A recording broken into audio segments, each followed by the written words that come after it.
If this looks familiar, nail polish all over the counter space, not leaving you any room for anything else, and making it very difficult to find that one color you're searching for, then this video is for you.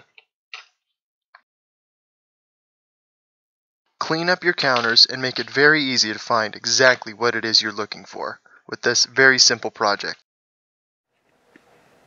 This is a very simple display to build, should take you only about 20 minutes or so.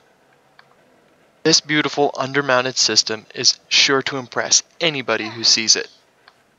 Okay, so with that being said, let's start this week's Ben Casper's project.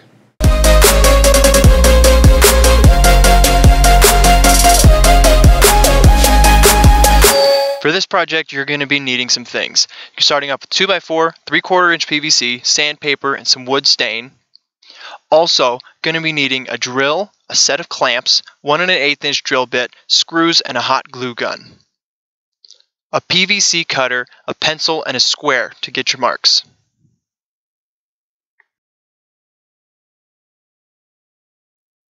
Let's start with measuring a couple 2x4s. I'm making mine 10 inches. Yours may be slightly different according to however it is you want yours to end up looking and how much space you may have underneath your cabinetry. Please remember to always be careful when you're using your power tools. You wouldn't want to hurt yourself or anybody else.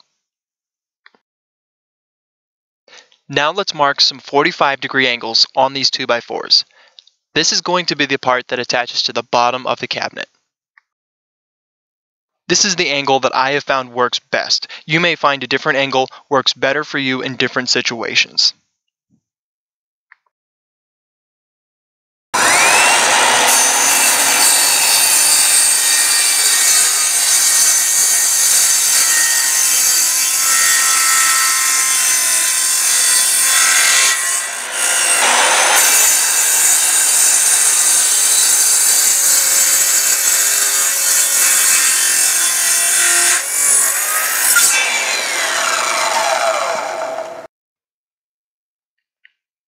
Now to clean the bottom of these 2x4s, what I'm going to do is I'm actually going to clip off at a 45-degree angle on each one of these bottom corners. This does a couple of things for me. This actually cleans it up so it doesn't have any sharp edges, but it also gives it a nice modern feel. So I'm just going to measure in from the bottom at 1 inch and also do the same from the sides. And as long as I meet those 2 points on either side, I'll have a perfect right angle every time. Mark up your lines from point to point, and you're ready to start cutting once again.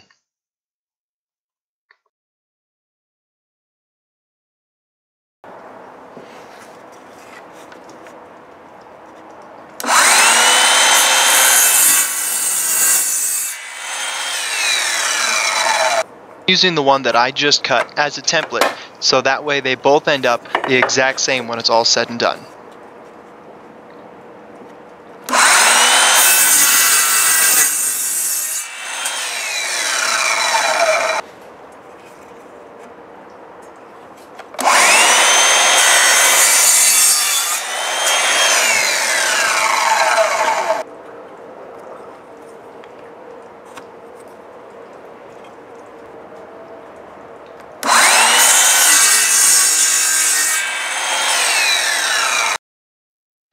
Now it really helps if you do have the nail polish or whatever it is you're going to be mounting.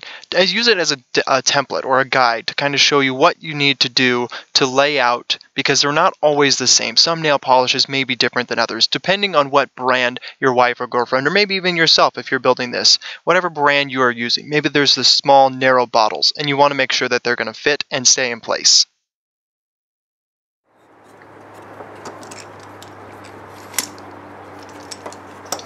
Now, what I found works really good if you don't have a drill press, I'm just simply using a clamp to actually clamp both of these things to my workbench. And as you'll see here in just a minute, when I clamp it down, I'm going to drill, just make sure they're all lined up the exact same, so when I drill, they are the exact same holes on either side. Just remember to always be careful when you're drilling. These spade bits, especially, if they ever grab, the drill could actually come and spin with you, and you wouldn't want to get hit by that thing. So just remember to always be safe and practice safe power tool usage.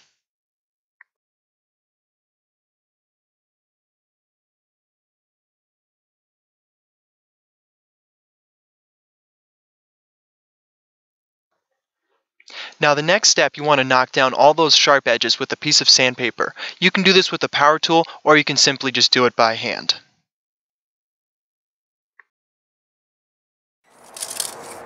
Next, we're going to measure up the PVC braces to figure out what length we want them to finish out. On this particular one, I want them to finish out at 22 inches. Once again, be very careful in cutting your PVC. I am actually using a pair of PVC snips. You can use a hacksaw or a sawzall blade or whatever you may have.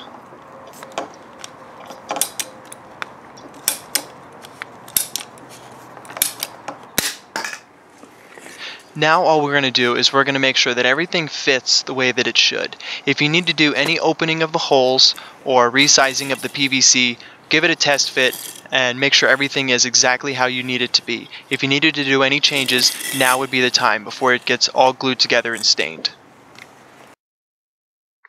Here's one thing that I like to do that you don't necessarily have to. I actually use a rough grit sandpaper and remove all the markings from the PVC. That way you don't have to worry about it showing. You can either paint it or, like I'm going to show you here in just a second, you can actually stain the PVC. You can choose any sort of wood stain that you'd like. I'm using a dark colored wood stain because it actually takes a few coats to make it look that color.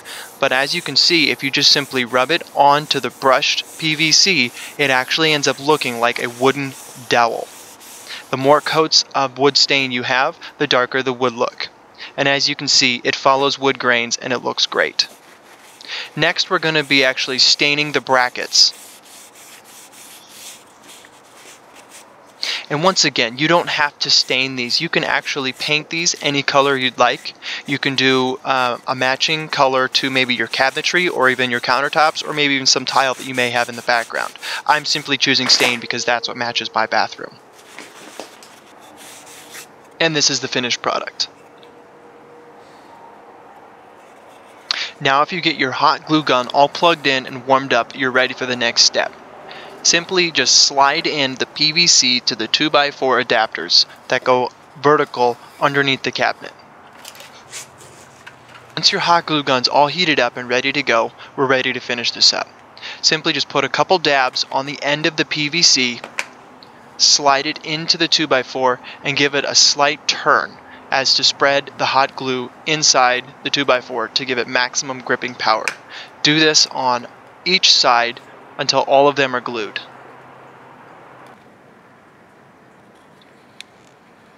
Don't be afraid to be a little bit excessive, as you can wipe off any excess hot glue with your finger. Just remember to be careful because it is called hot glue for a reason.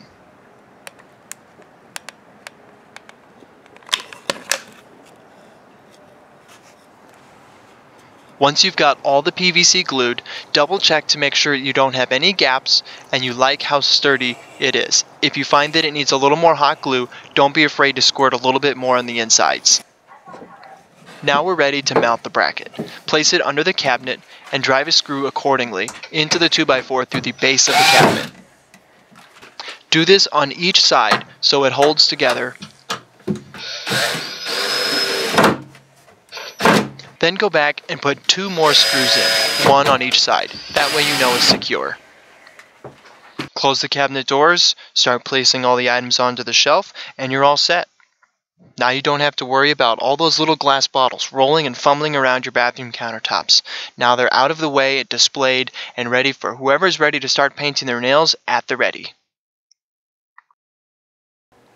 Alright guys, that's all I got for you today. Thank you so much for watching. If you enjoyed what you saw, go ahead and smash that subscribe button. That way you can be informed on all the new videos coming out. And I also do weekly giveaways of iTunes and Google Play gift cards. So once you're subscribed, you're automatically entered to win those. Leave your comments in the comment section below of future projects that you want to see right here on this channel. If I do your project, I'm giving you a gift card. Okay, before I announce this week's gift card giveaway winner, I've also wanted to let you know that I've started a Patreon account. If you wanted to go check that out and subscribe to me on there, you can also donate to the channel and follow along with follow me on Twitter and Facebook in the links down below. And the winner for this week for the Apple, iTunes, or the Google Play gift card is Dustin Cassidy. Thank you so much for subscribing and sharing, and I really appreciate the ideas for the future videos coming up. I really hope this summer, once the snow disappears, we are able to do a kid roller coaster.